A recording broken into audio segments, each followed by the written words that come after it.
Premier reportage de cette seconde soirée 18+, Gears of War 2. Nous avons rencontré Cliff Bleszinski qui nous parle un petit peu de son dernier bébé. Et vous allez voir que le mec est très sympathique et surtout un passé genre assez conséquent dans le domaine du jeu vidéo.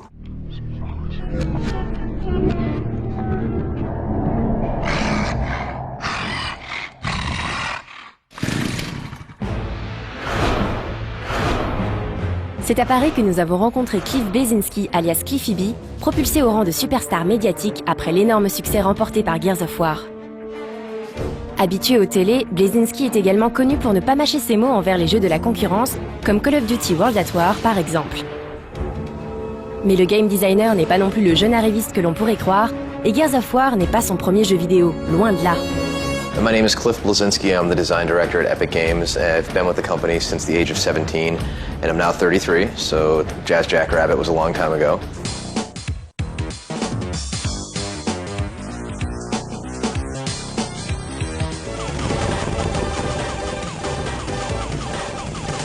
Tim Sweeney founded the game in his basement, and then he and Mark Rain called me once I sent them an old game that I'd done.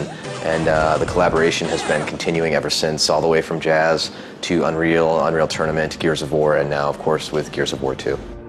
Record game 2006 des meilleures ventes de jeux vidéo, Gears of War 1er a dépassé les 2 millions d'unités vendues, en l'espace de 6 semaines.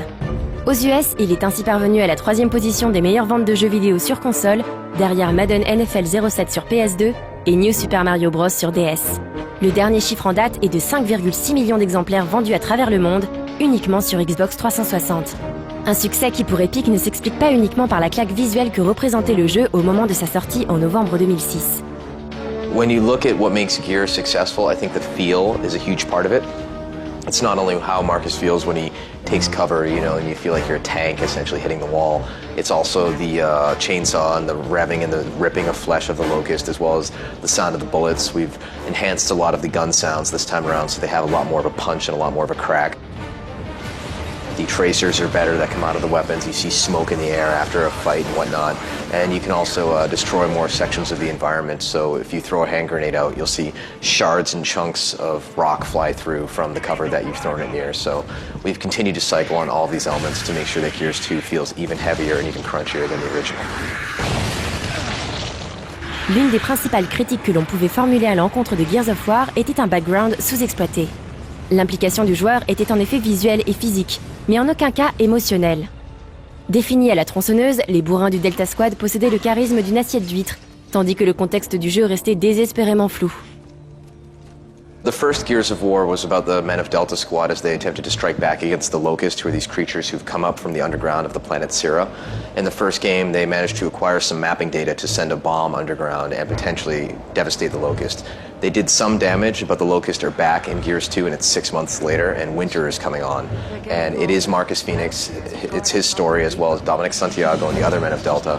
But this time around, Dominic Santiago is really looking for his wife. We alluded to this in the first game, but it's a key plot point of the sequel. He has a picture that he holds up and he asks around, have you seen this woman? Have you seen this woman? She's been missing for quite some time and he needs to find his answer. So we have a game that truly feels like a war, but also having a little bit more of a personal side to it this time. Hi, good to see you. What are we looking at? Locust Street, follow me. Le feedback des nombreux fans du premier Gears a bien sûr été pris en compte par Epic Games.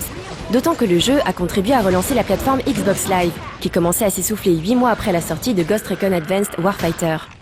The main demand that people had after they played the first Gears was that they wanted more. They wanted the game to be longer, they wanted a deeper story, they wanted more multiplayer features, and they also wanted to get rid of little things like a perfect active reload, downing somebody with one shot in multiplayer, as well as tweaking the shotgun rolling gameplay that's become so prevalent online because we're not fans of that.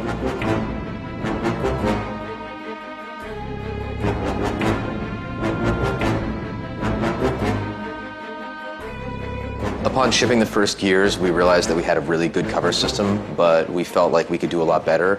So we have literally like 400 little tweaks behind the scenes to make the system that much more responsive. On top of that, we knew we wanted the story to be better, we wanted the campaign to be longer. We also wanted to extend things like co-op and have a new mode called Horde, which 5 players can team up to deal with all the Locusts. All sorts of nasty new Locusts that you have to deal with. The Reavers from the first game now land and you have to fight them. You have all sorts of new types of boomers, as well as blood mounts, which are like Locust steeds, tickers, and all sorts of ugly things that you have to deal with. as well as a far more extended multiplayer. So we have many multiplayer modes this time around, as well as a far more ease of use for players to quickly find other gamers and party up and get online and fight each other. Bien sûr, le moteur du jeu a également été retouché. N'oublions pas que Epic Games est le créateur du Unreal Engine, un moteur graphique utilisé sur Gears bien sûr, mais également sous licence sur des titres tels que Stranglehold, BioShock, Too Human, Rainbow Six Vegas ou le prochain The Last Remnant. L'un des derniers développeurs en date à avoir acquis la licence Unreal Engine 3 n'est autre que le studio japonais Grasshopper, développeur de No More Heroes et Killer 7. We at Epic never stop working, especially our engineers, and they have enhanced the technology significantly. The latest Unreal Engine has far more improved character lighting, so the characters basically never go fully black unless they're in total darkness. They have great kind of rim lighting on the characters, and they pop out of the environment in a far more cinematic fashion. We have ambient occlusion, which really ties the lighting of the environments together. We have optimizations in the engine, which allow us to have beautiful vistas when you come over the hill and see a wonderful valley below you, or the huge caverns of the underground, as well as a crowd system, which allows the player to fight against dozens, if not hundreds, of locusts pouring out of holes, as well as a fracturable system which allows you to damage the environments in new ways you haven't been able to yet. Epic Games et Microsoft ont volontairement orienté la communication de Gears of War 2 sur le multijoueur. Énorme succès sur le live, le premier Gears avait en effet relancé à lui tout seul le service online de la console. Et Microsoft a bien l'intention de satisfaire sa communauté de joueurs avec Gears 2. Some of the new multiplayer modes include a mode called Wingman, which is 5 teams of 2, and it's a tremendous amount of fun because sometimes when you go online, you might have a tricky time finding 3, 4 friends and whatnot, since the versus is 5-on-5. But this time around with Wingman, if I grab a friend, the two of us can just go into a Wingman match and take on other 2-man teams, up to 5 of them.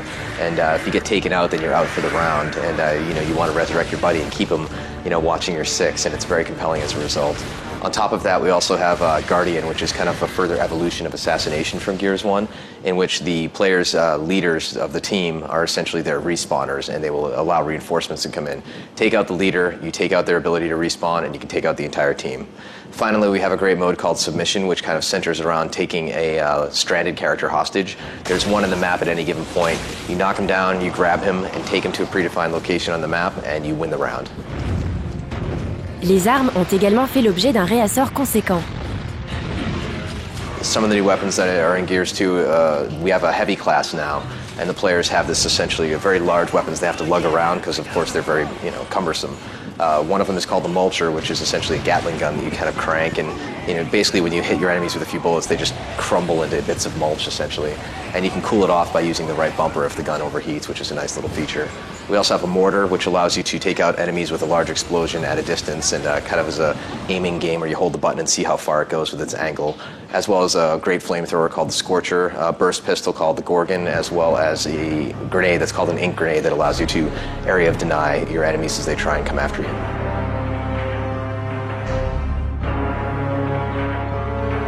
The thing that I'm most proud of in Gears 2 is the campaign, which unfortunately is the thing we have been unable to release the most information about.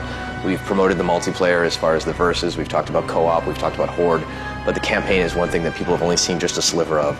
I think once they get hands-on and they're able to experience this kind of Hollywood blockbuster roller coaster ride, I think they're going to be pleasantly surprised and also a little bit exhausted. Si en plus des nouveautés multijoueurs dont on peut déjà assurer la solidité pour les avoir testés, le mode solo tient la route, alors Gears of War 2 pourrait bien être le jeu qui rafle la mise sur Xbox 360 en cette fin d'année. Et pourtant, la concurrence est rude.